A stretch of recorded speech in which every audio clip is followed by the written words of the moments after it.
네, 이어서 성경 봉독하겠습니다. 오늘의 말씀은 누가복음 10장 1절에서 3절까지의 말씀입니다.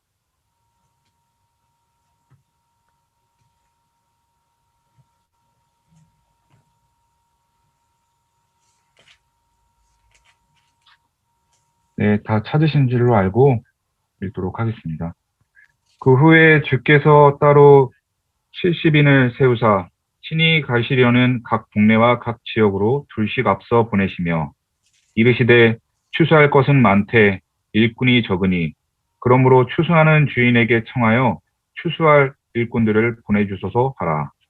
갈지어다 내가 너희를 보냄이 어린 양을 이리 가운데로 보낸가 같도다. 아멘. 이어서 백오교회 김용신 목사님의 삶의 현장으로 파송된 제자들이라는 주제로 설교 말씀 듣도록 하겠습니다.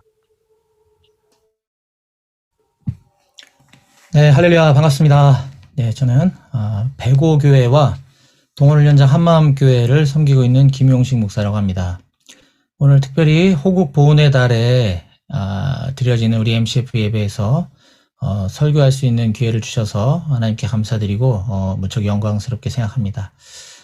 국가 안보와 또 부대 안녕을 위해서 또 특별히 우리 믿음의 간부님들로서 이렇게 용사들을 섬기고 계신 여러분들을 정말 진심으로 존경하고 축복합니다.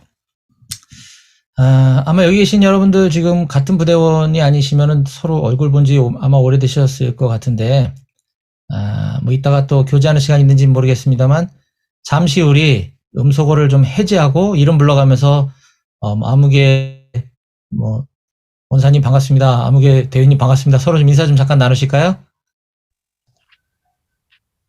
네, 서로 마이크 풀고서 인사하십시오. 네, 이동희 하사님 잘 들어왔습니다. 네, 서로 인사 나누시죠. 네, 강동진 집사님 반갑습니다. 네, 네, 김재훈 집사님. 함대대장님 아까 전화 통화하는 거 본의 아니게 다 들렸습니다. 예. 네, 음소거를 하셨으면 좋은데. 네, 이게 어색하신지 잘 이사가 안 되는군요. 네, 다시 우리 그러면 음소거 하도록 하고요. 우리가 이게 줌으로 예배 드리거나 모임을 하는데 아직 익숙하지 않으신 분들은 이게 음소거 풀었다가 막았다가 하는 것이 이게 잘 안 됩니다. 이게 습관처럼.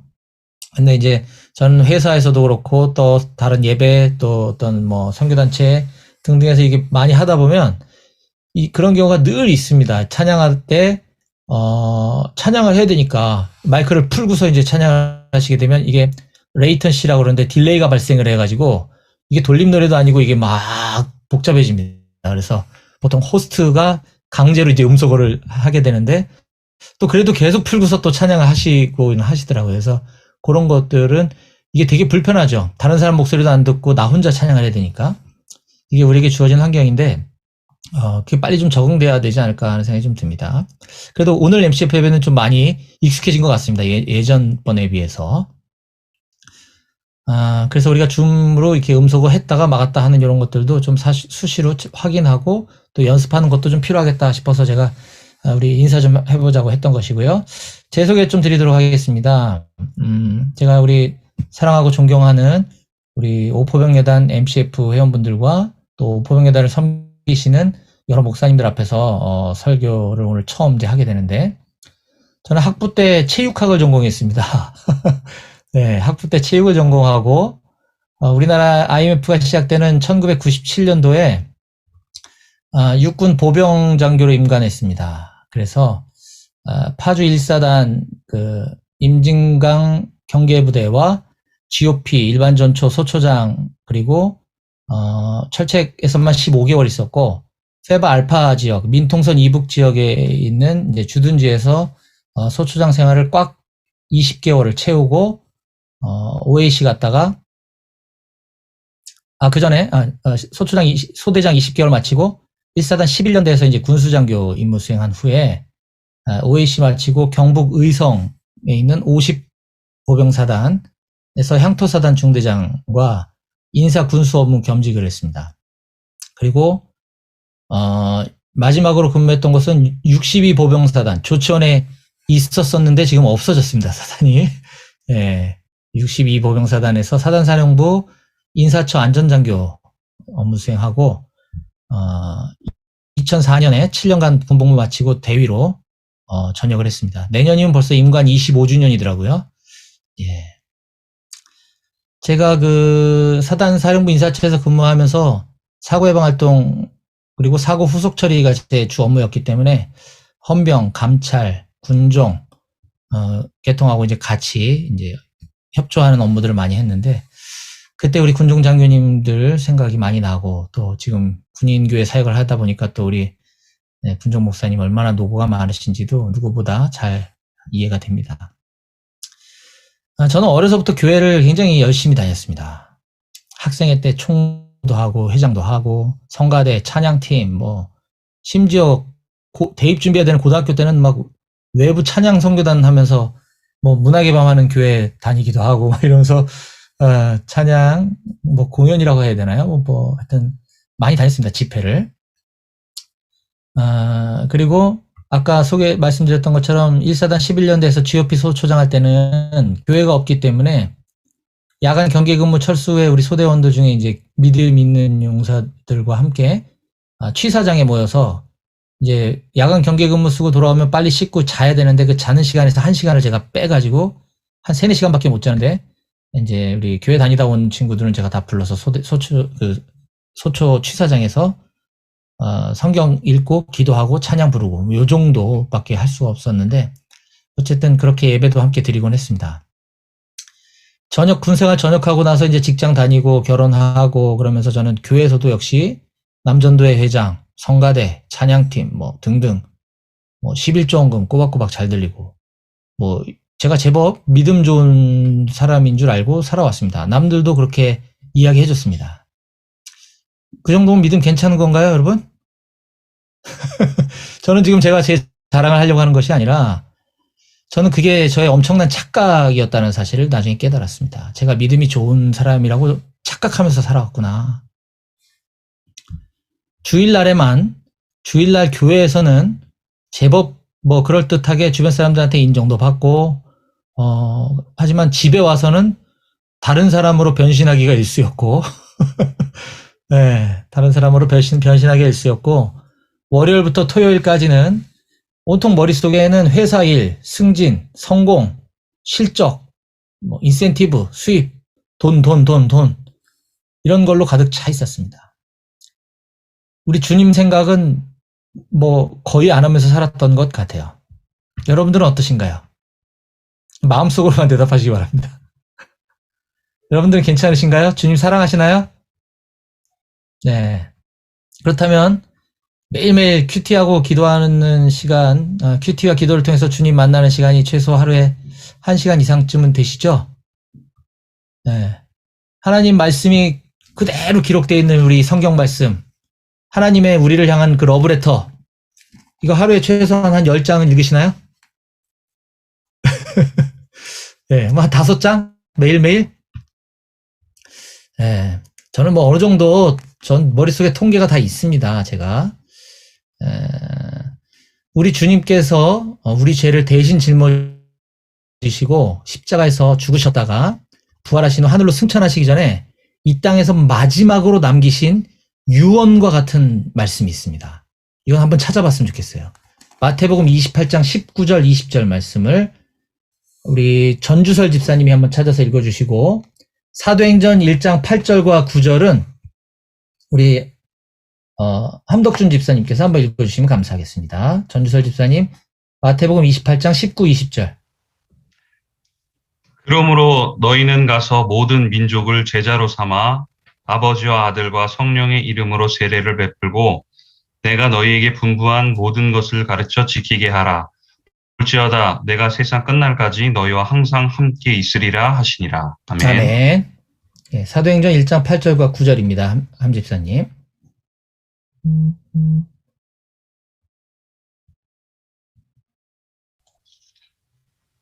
오직 성령이 너희에게 임하시면 너희가 권능을 받고 예루살렘과 온 유대와 사마리아와 땅끝까지 이르러 내 증인이 되리라 하시니라. 이 말씀을 마치시고 그들이 부른데 올려져 가시니 구름이 그를 가리어 보이지 않게 하더라. 아멘. 아멘. 예, 감사합니다. 두 분. 네. 사도행전 1장 8절까지만 읽으려고 했는데 사실 이제 그 9장을 같이 읽어주십사 부탁드린 것은 그 뒷받침하는 구절이기 때문이죠. 이 말씀을 마치시고 그들이 보는 데서 올려져 가셨다. 승천하셨다. 즉 이 땅에서 이제 마지막으로 하신 말씀이라는 걸 알 수 있죠. 예, 마태복음 28장 19절 20절과 사도행전 1장 8절 말씀을 가리켜 주님의 지상 명령이다라고 이야기합니다. 또는 지상 대위임 명령이다라고 합니다. 저는 예전에 주님이 승천하시기 전에 이 땅에서 마지막으로 남기신 말씀이기 때문에 지상 명령이구나, 땅 지자의 윗상자구나 이렇게 이해했습니다. 아마 여러분들도 그렇게 이해하시는 분들 계시죠? 근데 영어로는 이걸 The Great Commission이라고 얘기합니다. The Great Commission. 즉 땅 지자가 아니고 지극할 지자를 쓰더라고요. 지극히 높은 명령, 지극히 위대한 명령이라는 뜻입니다. 주님이 우리에게 하신 말씀이 다 귀하고 다 지켜야 하지만 이거는 그 중에서도 가장 The Great Commission, 지극히 높은 명령, 반드시 지켜야 되는 명령, 주님의 유언과 같은 명령이라는 것이죠. 엄마 말씀에 정반대로만 행동하며 살아왔던 청개구리도 어머니의 유언만큼은 지켰다고 하는 우화를 우리는 잘 알고 있습니다. 그러면 주님의 유언과 같은 이 지상 대위임 명령, 우리는 이 말씀을 얼마나 심각하게 받아들이고 계신가요? 방금 두 분 집사님께서 읽어주셨던 말씀의 요지는 이러합니다. 모든 사람을 제자 삼아라. 예수님의 제자를 만들란 얘기죠. 주님의 말씀, 성경 말씀을 가르쳐 지키게 하라. 가르칠 뿐만 아니라 지키게 하라는 거예요. 그럼 내가 먼저 지켜야겠죠? 예수 그리스도의 증인이 되어달라. 모든 사람들에게 예수님을 증거해달라는 말씀이시죠?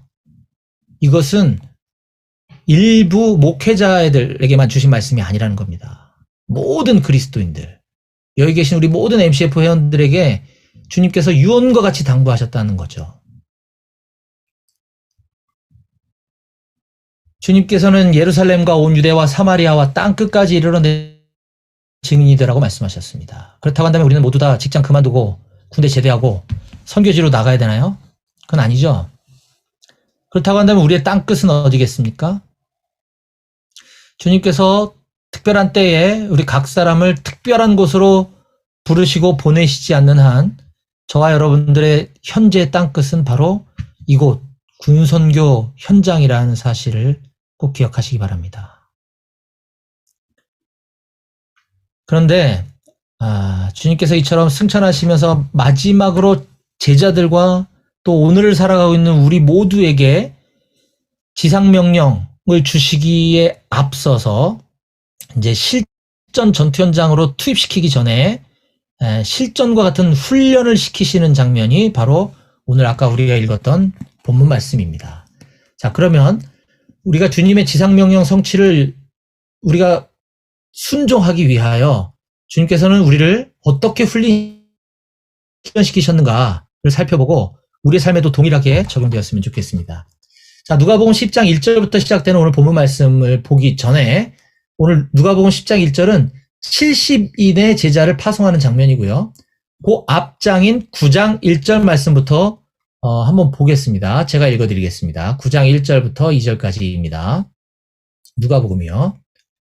예수께서 12제자를 불러 모으사 모든 귀신을 제어하며 병을 고치는 능력과 권위를 주시고 하나님의 나라를 전파하며 앓는 자를 고치게 하려고 내보내시며 이르시되. 예수님께서는 먼저 우리도 다 알고 있는, 지금 2000년이 지난 오늘날 우리도 그 이름을 다 기억하고 있는 중요한 인물, 주님의 핵심 제자 12제자들을 무장시켜서 선교 훈련을 선교지로 보내시는 장면이 지금 9장 1절 장면입니다. 1, 2, 3절 장면입니다. 그리고 나서 시간이 얼마 지나지 않아서 그 다음 장인 10장 1절에 우리가 아까 읽었던 것처럼 주께서 따로 70인을 세우사 친히 가시려는 각 동네와 각 지역으로 둘씩 앞서 보내시며 이르시되 라고 기록되어 있습니다. 9장에서는 주님의 12명의 핵심 제자들, 10장에서는 70명의 누군지 잘 모르는 많은 제자들을 보내신 것이죠. 자, 그러면 우리는 여기 이 시점에서 이런 상상을 한번 해볼 수 있을 것 같습니다. 예수님의 핵심 제자들에게는 뭐 오늘날로 따지면 선교사님이나 목사님 정도 되지 않나? 그러면 어떤 특별한 능력을 주셨을 것 같고, 무명의 70명의 분들은 뭐 12사도들보다는 조금 덜 비중 있는 사역으로 보내시지 않았을까? 라는 생각을 해볼 수가 있는데, 과연 그러한지 한번 보도록 하겠습니다. 자, 누가복음 9장 12명의 핵심 제자를 파송하는 그 장면이 기록되어 있는 누가복음 9장에는 자세히 언급되어 있지 않지만 누가복음 9장과 병행 구절인 마가복음 6장 7절에는 이렇게 묘사되고 있습니다. 마가복음 6장 7절 한번 보겠습니다. 마가복음 6장 7절은 누가복음 9장과 같은 장면입니다. 다른 저자가 다르게 기록된 것 뿐입니다. 마가복음 6장 7절. 12제자를 부르사 둘씩 보내시며 더러운 귀신을 제어하는 권능을 주시고, 예, 이거 기억하시기 바랍니다. 12제자를 둘씩 보내셨대요. 그리고 더러운 귀신을 제어하는 권능까지 주셨대요. 능력을 주셨습니다. 자, 다시 10장 1절로 돌아옵니다. 누가복음. 오늘 본문. 그 후에 주께서 따로 70인을 세우사 친히 가시려는 각 동네와 각 지역으로 둘씩 앞서 보내시며, 둘씩 보낸 건 똑같습니다. 일단 공통점이 있죠. 근데 차이점도 있는 것 같지 않습니까? 앞에 12제자는 더러운 귀신을 제하는 권능을 주셔서 보냈다 그랬죠. 근데 70명의 제자들은 그런 말이 없네요. 그래서 좀 덜 중요한 사역하러 보냈나 보다 라고 생각할 수도 있지만, 그들이 선교 훈련, 실전 훈련을 마치고 돌아와서 예수님께 선교 보고하는 장면이 누가복음 10장 17절 이하에 나옵니다. 거기를 보면 알 수가 있는데요. 제가 읽어드리겠습니다. 누가복음 10장 17절부터 19절까지 읽겠습니다. 70인이 기뻐하며 돌아와 이르되 주여 주의 이름이면 귀신들도 우리에게 항복하더이다. 예수께서 이르시되 사탄이 하늘로부터 번개같이 떨어지는 것을 내가 보았노라. 내가 너희에게 뱀과 전갈을 밟으며 원수의 모든 능력을 제어할 권능을 주었으니 너희를 해칠 자가 결코 없으리라. 아멘. 아까 마가복음 6장 7절에서 보았던 12명의 핵심 제자들에게 더러운 귀신을 제어하는 능력을 주어 보내셨던 것처럼 오늘 70인의 이름 없는 제자들에게도 동일한 권능을 주시고 선교지로 보내신 것을 알 수가 있습니다. 그 밖에도 일일이 지금 다 찾진 않겠지만 나중에 시간 되시면 여러분들 누가복음 9장과 10장을 한번 정독해 보시기 바라겠습니다. 거기에 보면 9장은 12제자, 10장은 70명의 무명의 제자라고 그랬죠. 동일하게 선교하러 보낼 때 복음 전하는 일 이외에 뭐 재정이나 물질, 시간 뭐 이런 것 현실적인 필요나 만족 같은 거에 마음 뺏기지 말고 오직 복음을 위해서만 믿음으로 나아가라 똑같이 당부하십니다. 주님이. 또한 선교 현지 사람들에게 주님의 제자를 영접하면 어떻게 하고 너희들을 영접하지 않으면 발에 먼지를 떨어버리라 이런 것도 똑같이 말씀을 하십니다. 자, 예수님의 12제자들은 앞으로도 계속 등장하고 이름 다 우리가 기억하고 그런 주요 인물들이고 핵심 사역자들입니다. 반면에 70명의 이름 없는 제자들의 이야기는 오늘 누가복음 10장 이외에 그 어느 곳에도 그들에 대한 언급이 나와 있지는 않습니다.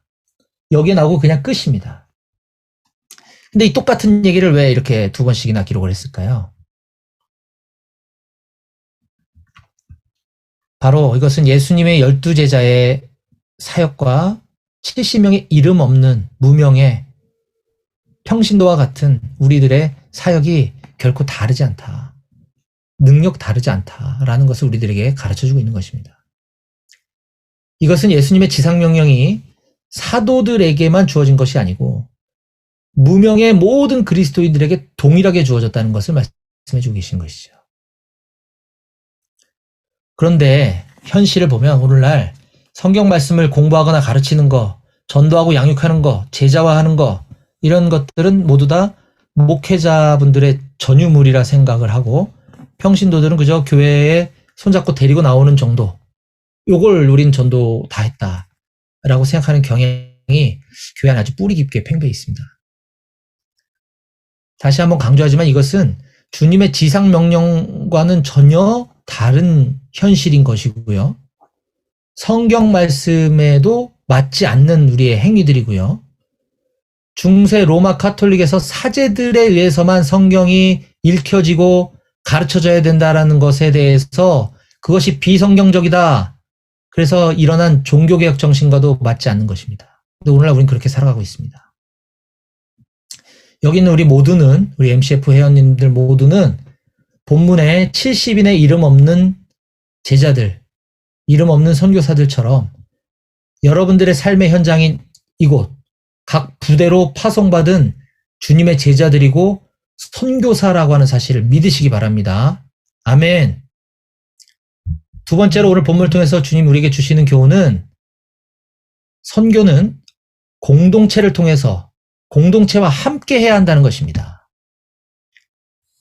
앞서 우리가 나눈 마가복음 6장 7절에서 12제자를 보낼 때도 그 말씀을 하셨고 누가복음 10장 1절에서 70명을 보낼 때도 똑같이 하신 말씀은 둘씩 짝지어 보냈다라고 기록하고 있습니다. 혼자서는 선교 일을 감당하기 어렵다는 것입니다. 이처럼 우리 군선교도 공동체적으로 함께 해야 합니다. 그래서 우리가 매월 정기적으로 이렇게 MCF 기도회도 하고 있는 것이 바로 그런 취지겠죠. 그런데 거기에 우리가 조금 더 한 걸음 더 나아갔으면 좋겠습니다. 군인교회 목사님들께서 열심히 사역을 하시도록 우린 뒤에서 기도로 후원하는 것도 굉장히 훌륭한 공동체적 선교이긴 하지만 오히려 저는 그 반대가 되어야 된다고 생각합니다. 반대. 즉 군인교회 목사님들을 통해서 우리 기독 간부님들이 잘 말씀으로 훈련을 받으시고 각 부대 현장에서 실제로 매일매일 삶의 현장에서 접촉하는 용사들에게 지혜롭게 하나님께 묻고 기회를 얻어서 복음을 전하고 양육하는 일은 여러분들이 하실 수 있는 일이라는 것이죠. 목사님들은 일주일에 한 번밖에 못 가지 않습니까? 거꾸로 되어야 합니다. 또한 공동체적인 선교에 있어서 매우 중요한 것 중에 하나는 같은 교회 공동체의 일원이 돼서 함께 부대원들을 섬겨야 된다는 겁니다. 이거 지극히 당연한 얘기지만 무슨 말이냐면 작년과 올해 코로나로 인해서 지금 많은 군인교회들이 여러 가지 다양한 형태의 예배로 지금 전환이 되어 있습니다. 제가 알고 있기로 어떤 군인교회는 우리 목사님께서 유튜브에 영상을 미리 촬영해서 보내주시면 예배당에 용사들이 모여서 빔 프로젝트에 틀고 예배를 드리는 교회가 있고 또 어떤 교회는 목사님께서 예배 순서와 설교 원고까지 보내주시면 대대 군종이 나와서 예배를 인도하고 설교문까지 읽어주는 군인교회도 있습니다. 굉장히 창의적이고 굉장히 훌륭한 예배 방법이죠. 제가 섬기는 한마음교회와 백오교회는 네이버 밴드 라이브 방송을 통해서 각각 따로따로 밴드 교회를 만들었어요. 백오교회 밴드, 한마음교회 밴드. 그래서 실시간으로 제가 지금 이곳에서 찬양 인도부터 설교 말씀부터 전체 예배 과정을 제가 라이브로 송출하면 우리 용사들은 핸드폰에서 실시간 예배를 댓글로 서로 소통하면서 드리고 있습니다. 아까 9시에 한마음교회 예배 드리고 10시 반에 백오교회 예배 드리고 지금 여기 지금 와 있는 것인데 근데 가끔 우리 장병들 중에 보면 어차피 지금 온라인 예배가 지금 되다 보니까 이 타이밍에 군에 오기 전에 내가 다녔던 모 교회에서 송출되는 온라인 예배의 영상으로 참여하는 형제들도 있는 걸로 알고 있습니다. 그런데 교회는 단순히 예배만 드리고 단순히 설교만 듣는 곳이 아닙니다. 유명한 목사님께서 설교하는 뭐 유튜브에 지금 뭐 엄청 많잖아요. 뭐 유명한 목사님 설교 찾아다니면서 듣고 유명한 교회 예배 시간에 가서 듣고 예배들 참여하고 설교 쇼핑하는 것이 아닙니다. 예배는. 또 예배는 내가 군에 오기 전에 다녔던 뭐 추억을 회상하기 위해서 드리는 것이 아닙니다. 예배는 교회 공동체적으로 드려야 되는 것이죠. 우린 주님의 가르침에 따라 공동체적인 군선교를 감당하기 위해서 군복무하는 기간 동안에는 내가 소속되어 있는 부대 교회에서 함께 공동체적으로 예배드리고 함께 공동체적으로 군인교회를 섬기며 선교사로 훈련되어져 가야 합니다. 특히 여기 계신 우리 간부님들은 마땅히 그렇게 해야 하지만 우리 용사들을 전도하고 양육할 수 있는 것입니다. 너무 당연한 얘기를 하고 있죠, 제가? 근데 주님께서는 지금 우리들에게 추수할 것은 많은데 일꾼이 없구나 라고 말씀하고 계시는 것은 그렇지 않은 분들도 계시는 것 같습니다. 마지막 세 번째입니다. 여기 계신 우리 모두가 군선교를 감당하려면 훈련으로 무장되셔야 합니다. 월터 A. 헬릭슨이라고 하시는 분이 쓴 유명한 기독교 고전 중에 훈련으로 되는 제자라고 하는 책이 있습니다. 그 책에 보면 이런 글귀가 나옵니다. 제자는 태어나는 것이 아니라 만들어지는 것이다. 아무리 군사 관련 서적을 많이 읽고 군사 지식을 많이 쌓았다 그래서 군인이 될 수는 없는 것입니다. 군인은 오로지 훈련으로만 만들어지는 것입니다. 마찬가지로 예수님의 제자, 우리 선교사들은 각자의 일터, 각자의 삶의 현장으로 파송받았기에 오로지 훈련으로만 그 일을 감당할 수 있습니다. 오늘 본문의 70인의 무명의 선교사들이나 12명의 주님의 핵심 제자들이나 그들은 모두 주님의 지상명령 성취를 위해 누가복음 9장과 누가복음 10장에서 선교 훈련을 받고 있음을 우리가 보았습니다. 중국 내지 선교의 딕 힐라스라고 하는 분은 이런 말씀을 했습니다. 그리스도가 없는 가슴마다 선교지이고 그리스도가 있는 가슴마다 선교사다. 사랑하는 여러분, 저는 이 세상에 두 종류의 사람밖에 없다고 생각합니다. 선교사냐, 선교 대상자냐. 즉, 선교하지 않는 사람은 모두가 선교 대상자라는 말입니다. 우리 모두는 삶의 현장으로 파송받은 군 선교사들입니다. 교회에서의 직분이 목사든 집사든 안수집사든 상관없습니다. 우리가 어느 곳에서 어떤 모습을 하고 살아가든 상관없이 우리는 모두 군 선교사이어야만 하는 것입니다. 사실 저는 군 선교 사역을 시작하기 전에 10수년 전부터 일터 선교단체를 통해서 훈련받고 지금도 월요일부터 토요일까지는 직장을 다니며 여러분들과 똑같이 일터인 삶의 현장에서 일터 선교사로 살아가고 있습니다. 평범한 직장인들, 주부들이 훈련받고 나서 하나님 나라의 특수부대 요원들이 돼가지고 각자의 삶의 현장에서 전도하고 양육하고 그들을 말씀으로 지키며 살아가게 만들고 그들이 또 다시 다른 사람들을 전도 양육 제자화 하도록 만드는 사역을 하고 있습니다. 이거에 대한 수많은 사례와 간증들이 많습니다. 이건 다음에 기회가 되면 하나씩 차차 소개해드리도록 하고요. 저는 여기 계신 모든 우리 사랑하는 오포병여단 MCF 회원분들도 각자가 소속된 군인교회를 중심으로 열심히 신앙훈련 받고 열심히 말씀훈련 받으셔서 그리스도의 뜨거운 불을 가슴에 새기고 군선교 현장에 요원들로 살아가시기를 간절히 소망합니다. 그리하여 여기 계신 우리 모두는 단 한 분의 열애도 없이 주님의 지상 명령에 따라 모두가 제자 삼고 말씀을 가르쳐 지키게 하고 예수님의 증인으로 살아가는 삶의 현장에서 군선교사들로 살아가시기를 주님의 이름으로 간절히 축원합니다. 아멘. 기도하시겠습니다.